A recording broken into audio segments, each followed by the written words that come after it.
Hi, this is Bruce Rawles, and I'm speaking with Susan Dugan once again in our ongoing series of conversations about A Course in Miracles. And today we thought it would be, since we're recording this a day after Valentine's Day, appropriate to talk about the special love, special hate relationship as it's talked about in A Course in Miracles. And in particular, there's a couple of paragraphs in chapter 16 that we thought would be appropriate, and we'll probably branch off from there as well.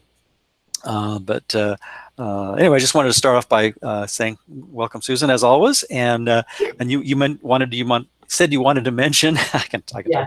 talk the Foundation for A Course in Miracles live class offerings and talk about that a little bit. Right. I'm not going to. They have Jeffrey Siebert, who's a longtime teacher with the foundation. You know, they've moved to Henderson, Nevada, and he is has resumed teaching. And so there are actually, they've announced seminars on their website that you can sign up for. I mean, if anybody's in the area and wants to go see that, you know, actually attend live in person, those seminars are, you know, you can now, I think the February one sold out, I think. So, but Great. They've got March through June are listed on their website under programs. It's a little hard to find at the top of the site there, but if there is a drop-down menu, and it's under seminars, under programs, and then seminars. And I'd highly recommend. I wish I could attend. I'm not in the position right now to do much travel, but well, perhaps somebody listening might be. So yeah, exactly. Just go to facim.org, and I'm looking at the site now. It's announcements, and then the drop down is programs, and then seminar. And like you say, there's several months out from from March, April, May, and June. Four different seminars still available. Right. And I think they're also doing some introductory classes and things like that. But for longtime students or people that are beyond that introductory point, I would again highly recommend that. I missed the classes from the foundation, so if you're in the area or can be in the area, do it. Yep, highly recommend it. Yeah, Jeffrey's a wonderful teacher, and couldn't speak more highly of him. Yeah, exactly. Yeah. So that's exciting. Glad to hear they're going again. Yeah, me too. Should we start with that first paragraph in the paragraph 8 in the choice for completion section? Sure, that can kind of set up what we're going to. Or 10, I guess it was. Yeah. You want to read that? Oh, sure. It was actually paragraph 10, I think. And we'll just jump right in. It says, if you perceive the special relationship as a triumph over God, would you want it? There's like a thwack in the middle of the forehead rhetorical question that just nails us. It's like romantic love. Yeah, we'd want it. We'll take it. Exactly. And it's not just limited to romantic love. It's also inclusive of anything that we have a preference for that becomes more than a preference, that becomes I'm not going to be peaceful if this happens or this doesn't happen, whether it's an attachment or an aversion or this has to happen or this has to not happen scenario.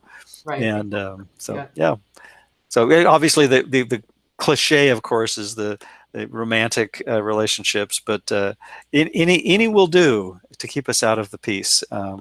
Right. And it's always that we're trying to, we're not aware that we've chosen to believe in the separation, in the triumph over God. We wanted to create a whole alternate reality, an alternate self. What would it be like to be apart from God, different from God, differentiate myself from this, all-loving abstract union that gets boring. And so we wanted to kind of, experiment with that little thought of individuality, which really didn't go anywhere because it's an impossible thought. But because we took that seriously, we believe that it did. And the guilt over that is way, way more enormous than we're in touch with. And so we're constantly always also trying to, we think we destroyed love in the process and make up for it by substituting love with all of these other imaginary bodies that we made up to try to get from. and to get love from, and so and then we forgot that we made this whole thing up, and but we're aware of the guilt, we just don't know where it's coming from, and so we're always trying to join with other bodies to try to assuage that guilt that we feel within, and also to, you know, to feel somewhat somewhat fulfilled, because we feel so empty, but of course it never works. And you know, the special relationship is not, you know, the whole celebration of Valentine's Day is not what it appears to be. You know, I'm all for chocolate, and you know, it's not that we're to renounce our special relationships, but we really need to look at them differently. That what we're doing with each other is really not this neediness that we have and we project on each other, and this also, you know, this need to have to be loved and approved of and make me feel better about myself and complete me in some way, is really not a kind thing. It's a bargain, and we, you know, there are consequences, steep consequences for each of us not holding up our end of the bargain.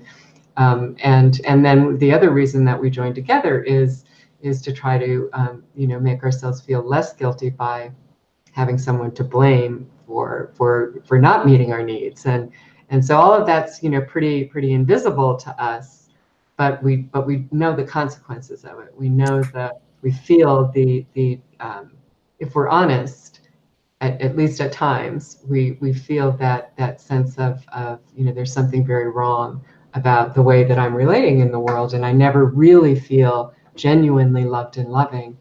And so, you know, and usually that causes me to just keep taking, you know, go seeking and not finding, as the course says. So, yeah. Yeah, it's ultimately resolves to some kind of loss, and any combination of, you know, apparent win, as the triumph implies, Yeah. you know, it with loss, mixed with loss, is still a loss, because it's really an all or nothing situation in terms of the two thought systems. We're either completely innocent, and everyone's included in that, which also, you know, implicit in the package deal with that thought system is that nobody nobody is a body, for starters, in truth, but you know, that our identity really has no lack or no need from that pure non-dual perspective, Right. which is to say, how could perfect oneness lack for anything? I mean, it would imply that there's something other than itself that it's missing or needing or lacking, and that's really the awareness that's behind the special love and the special hate.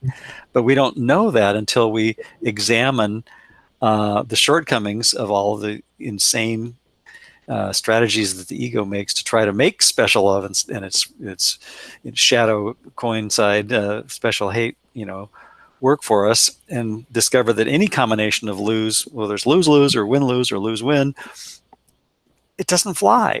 There's always that feeling of lack and dissatisfaction and disillusionment. But beyond the illusion is the real peace that we're really looking for. And as our beloved curriculum suggests, we never really lost it. We thought we threw it away. So the unconscious guilt is really unfounded, but we don't know it's unfounded until we look with Holy Spirit and see that, wow, that specialness wasn't doing anything at all for me. And I can, from the place of completion, choose to give of that completion to myself and to every seeming other that my life touches, and then that becomes you know, a gift that is not from the little us self, but it comes through our seemingly individual selves when we tune ourselves to that awareness. And then that transforms everything, doesn't it? I mean, because it no longer is a contingency on things happening a certain way or not happening a certain way, or any kind of physical or mental or emotional demands upon anyone or anything. Right. I mean, in the holy instant, we have no needs. You know, Exactly. we're returned to the awareness that the Course calls that awareness, that memory of wholeness within all of us, Jesus, Holy Spirit. But it's really that part of our mind that remembered to laugh at that tiny bad idea of separation. But that part of our mind, is in touch with the truth that we have everything already, that there's nothing really that we need. But boy, to bodies, that is not how we. It doesn't. I mean, it isn't that. That's not true in the 2 + 2 = 4 world, as Ken, would often say.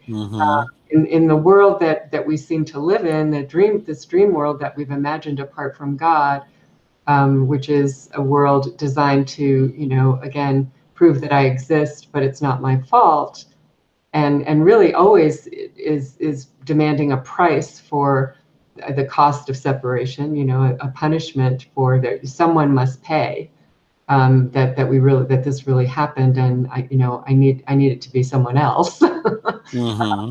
We're constantly in the pursuit of trying to in touch only with our littleness, and constantly in the pursuit of need. I mean, we imagined bodies that are needy from the very moment that we enter. Well, even before we enter the world, we're completely dependent on our our mother's bodies for survival, and it just goes on and on from there. And so it's not just our physical needs. We're dependent on the environment for oxygen, and at least as human beings, as Homo sapiens, in this world, that's the way it operates. But all worlds are apart, that we've imagined apart from God, are dependent on external sources for any hope of life. And so, I like how you said that, hope of life.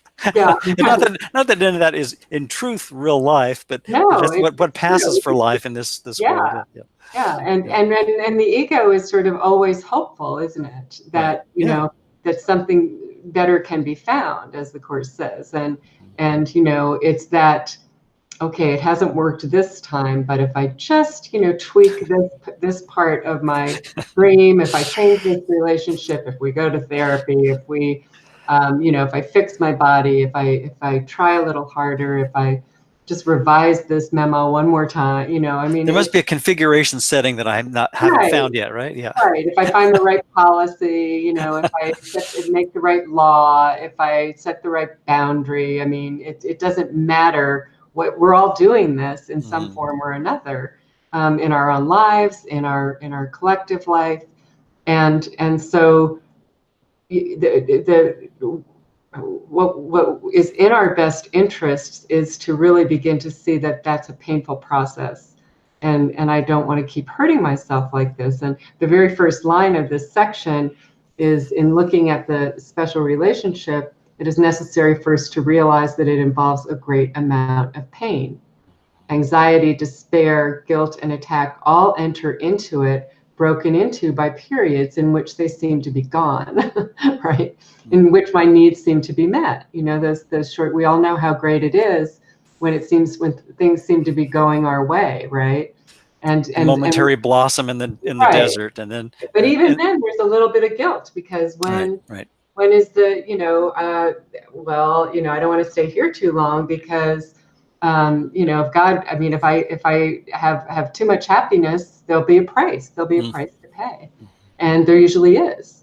In the ego's world, right? Yeah. So it just never works. And as you were saying, what we need to do is become aware that, first, that it's painful, but then also that we have another choice, and we can experience relief and release from this constant lack and neediness when we're willing to admit that we don't know what we are, that my way isn't working, and I really want to know what real fulfillment is, what real love is, and I'm willing to withdraw my projection on someone else as the reason that I'm so unhappy, or so lacking, or whatever's going on at the time, and I'd like to open to that love that's there for for me, for us. It's always for us. It's not for me in the mind, you know. And we do have the capacity as decision-making minds to make that choice and to have that experience as a result. But you know, there's a lot of hidden resistance and a lot of fear, and so you know, we need to be patient with ourselves, don't we? Yeah, yeah. Extremely patient, and not a little bit of humor Humility, helps too. humor. Right, right. Definitely humor helps. Yeah. And humility. And humility is necessary to say, you know, again and again, my way really isn't working. And also just to have that honesty that I'm not being kind right here. I mean, yeah, I've been listening to Ken's wonderful workshop CD set, Cast No One Out, which is, you know, where he talks about making it about them. Mm-hmm. And um, boy, is that an infuriating thought to the ego, you know? I mean, you know, I mean, what it makes you really, it's wonderful to try to sort of make that a practice, because what it really, all that opposes it, you know, rises to the surface. I mean, that's our practice of forgiveness is really to you know, to say that I want the peace of God, but then to see how I don't want the peace of God. And you know, I mean, I think that it's all about me.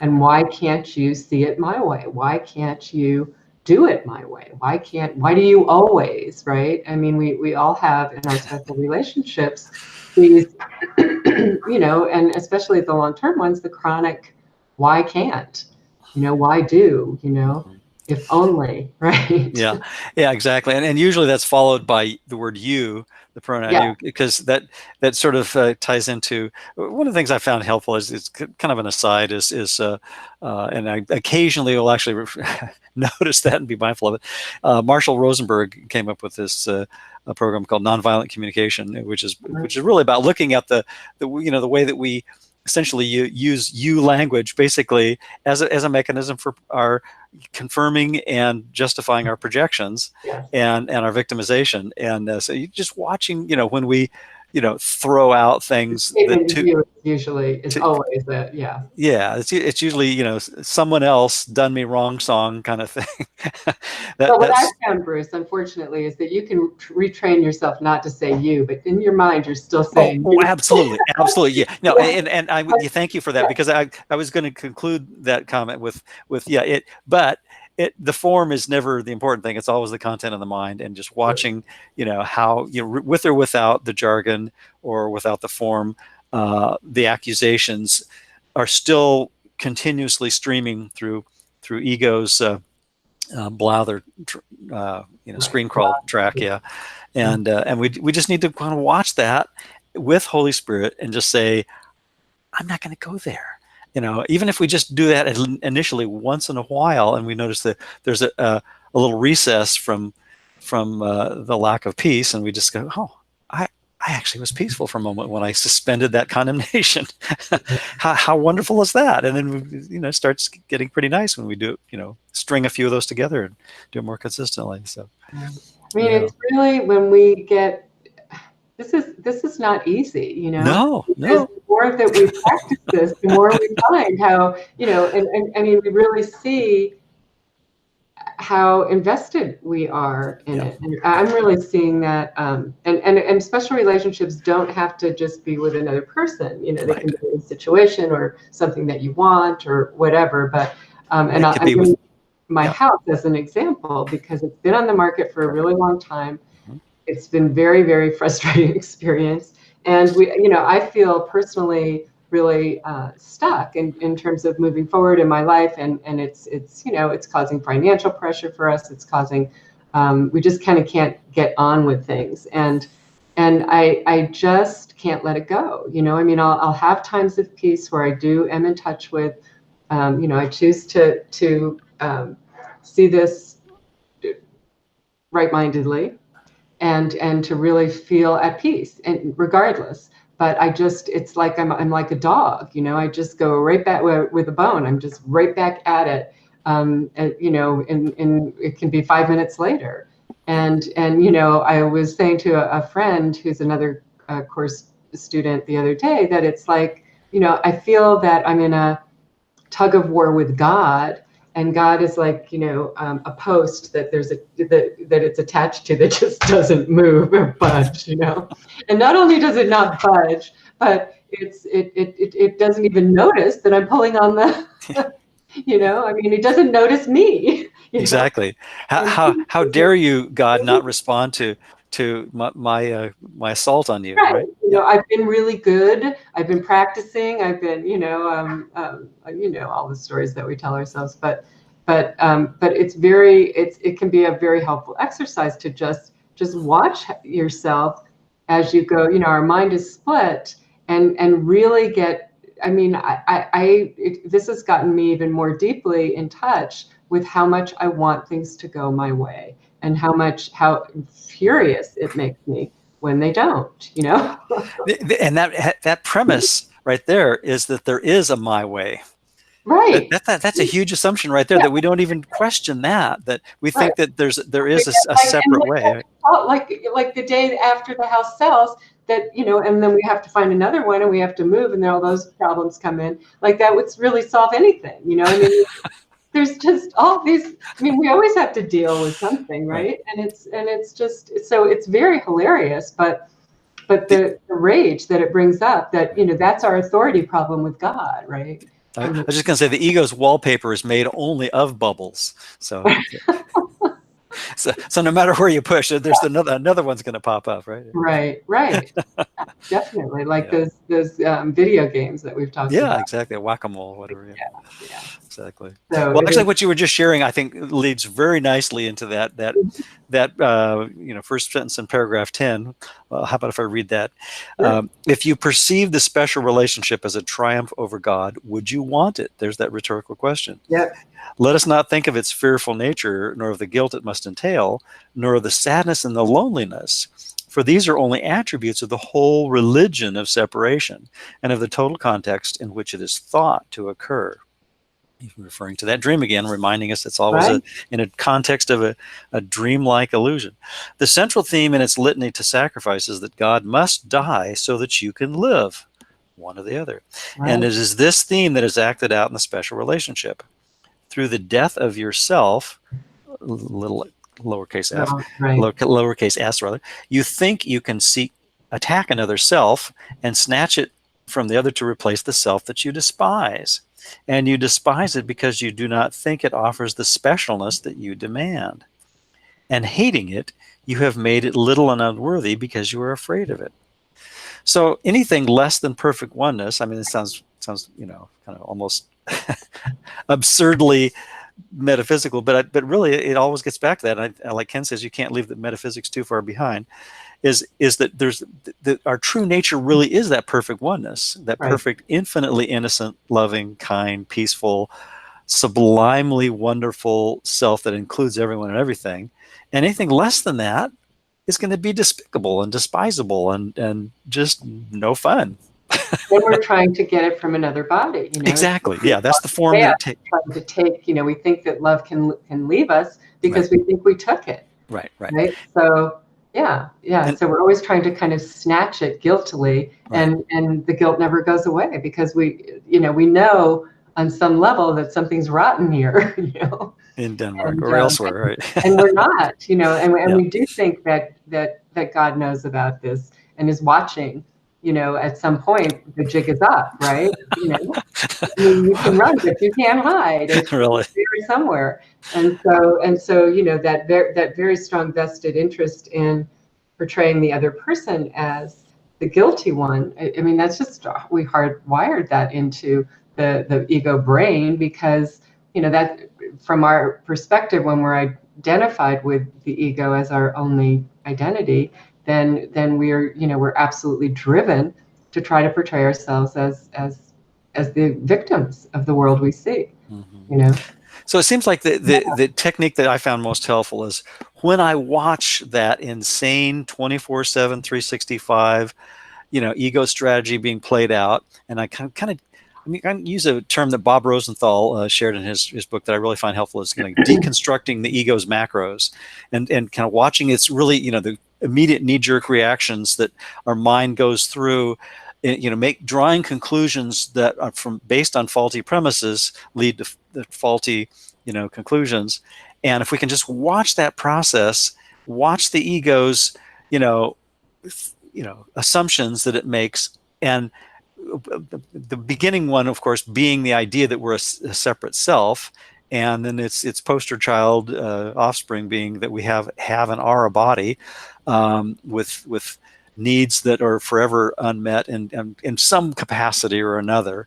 Mhm. And just watch that and see how silly that is, and begin to, still pretty much doing the same things we'd be doing anyway, but without the angst and the tension, and just kind of watching it as you would. I'm kind of reminded me of a phrase from Jonathan Livingston Seagull, believe it or not, where he's being chased by a hungry old gull, and he just says, "Oh, okay, enough of this game. I'm just going to drop this little morsel that doesn't really mean anything, and go off and learn something more fun, kind of thing." But it's kind of that attitude of like, yeah, whatever. I mean, it doesn't mean we stop doing the things in the world that we're doing, but we're just not as invested in the outcome. And I think that Well, yeah. helps, doesn't it? Well, if we can do that consistently, we don't need the course then. Right. Yeah. So it's really the whole course is developing that consistency, pointing Right. out how undisciplined we are, and encouraging us to watch without recoiling in terror, the desert Yeah. of landscape of the ego's mind, and just seeing that it's all desolate all the time. Right. Not a very good ad for a radio station, but Just really paying attention, I think, to how, as I was saying, how infuriating it is, yeah. how we react to it. I mean, it's those reactions that tell us that we've chosen the ego. Yeah. And they're very valuable for that. Yeah. You can't really just try to. I mean, again, if you really don't need the course, if you're not reacting to this world, this is not for the spiritually advanced. This is for those of us who really, we do think we're bodies, and we struggle with this. And so it's really that kindergarten manual. Yeah, definitely. If that, sometimes with infants, right? Exactly. So to just be gentle about as gentle as we can, and catch ourselves when we're not, because a lot of times we're not, with ourselves or anyone else, really, and to just see, I must really have, it's again that humility. I can't do this by myself. This is not the way I see the world. I see the world as really, against me and not meeting my needs, and it's terrible, and I'm frightened of it. And all those things that we feel, it causes me anxiety, it causes me fear, it causes me anger, it seems to. And but the way I've been trying to cope with it, within the world, within the world's answers, and with retaliating, or bargaining, and guilting people, and all of the things that we do, it's not making me happy. The guilt never goes away. So maybe I'm wrong, and maybe I can open to this love in my mind that really I'm still afraid of. But I maybe I could prefer to do that to what I'm doing. Maybe there's a chance that way might work a little better than what I'm doing, because the way I'm doing it isn't working at all. And so that's that we come to that point of there has to be another way, a better way, again and again, until all the guilt is gone. But and we have and we're building faith, we're building trust in that part. We're becoming more intimate and familiar with that loving part of our mind, and at least with the awareness that it's never judging us, Right. and it's always consistently kind. And so we do begin to trust that and want that more and more. But we still have this enormous resistance. And again, I still feel staked with that tug of war to the fixed post, and I want Jesus to budge, and come help me a little bit, and here in form. And you know, that's really not in my best interests. Nor possible. Impossible, because nothing's happening here. Yes, exactly. But it Yeah. wouldn't even be, you know, even if it were, I mean, it would just, again, it's you know, he's not going to um, agree agree with and affirm our hallucination, and he's not going, and he's never going to depreciate the power of our mind to choose, which interfering with any of this would be, right? Mhm. So, but it's very reassuring that there is a part of my mind that that knows it's complete and knows it's always loved and is always safe and supported and really is loving and, you know, really isn't this hateful person that I seem to be sometimes, and really does know how to make it about them. And you know that when I have my hand firmly in Jesus's hand and I'm willing to do that with that support, you know, helping me, affirming my strength, then it really isn't. Then it just happens. Then the love just flows through me. Once the you know, once the ego, I turn away from the ego and I'm accepting of the answer. So yeah. Yeah. Yeah. It really is, you know, like you say, it's a, you know, a process of just consistently noticing the resistance, looking without recoiling, um, and asking for that help to look together with our inner kindness teacher at that craziness, and, you know, and say, hey, I must have wanted to, you know, have something that was a triumph over perfect oneness. Because you know, I've sure been dabbling in more than just dabbling. I've been, you know, making that a pretty, you know, active career, you know, in one direction or other. But you know, maybe there's a way that isn't adversarial, that it really does, you know, include everyone's best interest. And even though I can't even imagine what that might be, if I can just hold the idea that maybe if I am open to that, I will, you know, be guided to Right. do and say and more And then it importantly just think what can be helpful. Yeah. it kind of bypasses that planning brain, and you Right. find yourself saying something, doing something, flowing through Right. some sort of interaction that is genuine, you know, where that you have no investment in and is genuinely. I mean, you sort of know it because it's you're not in control, and it's a, but that feels good. It feels because it feels different from any of the ways that we interact in this world, and you know, it's a huge relief. It's a huge sense of gratitude that Yeah. I don't have to muscle through this, you know, Exactly. and that everybody's still loved and loving, and you know, and We who can would, drop the sword and not need to, in our minds only, to think that we need to chase after some kind of victory or triumph. yeah, I'd like to read maybe we should one of cover these paragraphs that yeah, is in the section before. okay. This is on paragraph 5 in section 4 that also talks about you know, the illusion of triumph. It says there are no triumphs of love. Only hate is at all concerned with the quote triumph of love. The illusion of love can triumph over the illusion of hate, but always at the price of making both illusions. As long as the illusion of hatred lasts, so long will love be an illusion to you. And then the only choice remaining possible is which illusion you prefer. Hmm. Not much of a choice there. There is no conflict in the choice between truth and illusion. Seen in these terms, no one would hesitate. But conflict enters the instant the choice seems to be one between illusions. But this choice does not matter. Where one choice is as dangerous as the other, the decision must be one of despair.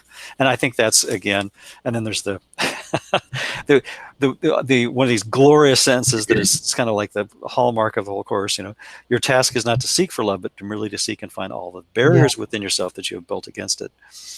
As not to seek, necessary to seek for what is true, but it is necessary to seek for what is false. And I think that's exactly what we've been addressing, is just, you know, yeah, looking at the desertification of ego's, you know, policies in our mind, it run amok, and the, you know, the long-term effects of that, and saying, you know, it's not an easy renovation, but I think I can turn this thing around, and you know, with help, with a capital H. Right.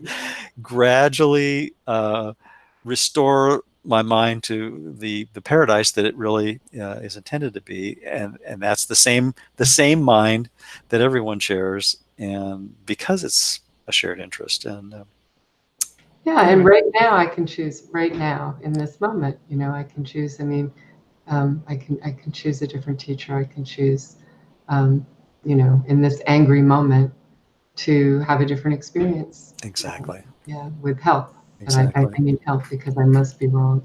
And yeah, yeah. I mean, it's the same. It's practice, practice, practice. It's paying attention to how I'm feeling, and we become. I can't really.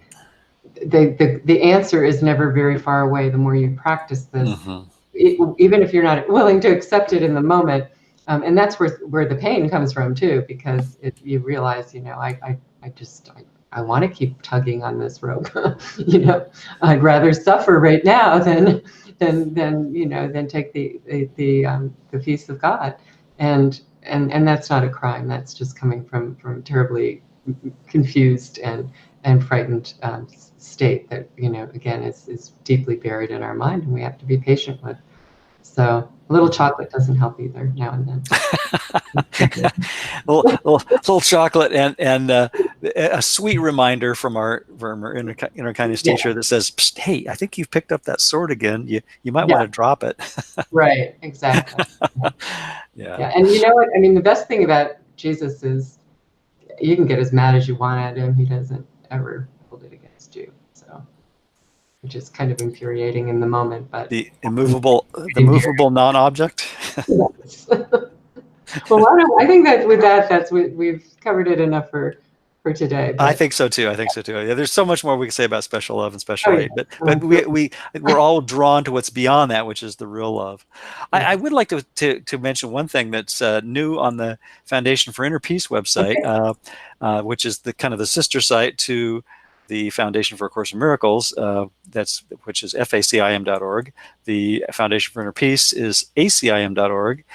There's a new version of in Spanish of Helen Schuckman's biography. So if anybody's Saw interested that. in the Yeah. Spanish-speaking world, that's just been recently added, and so anyway, that opens it up to another part of our dream planet here for people to enjoy and All right. appreciate that story. So Great. anyway, thanks That again, Susan. website looks great too.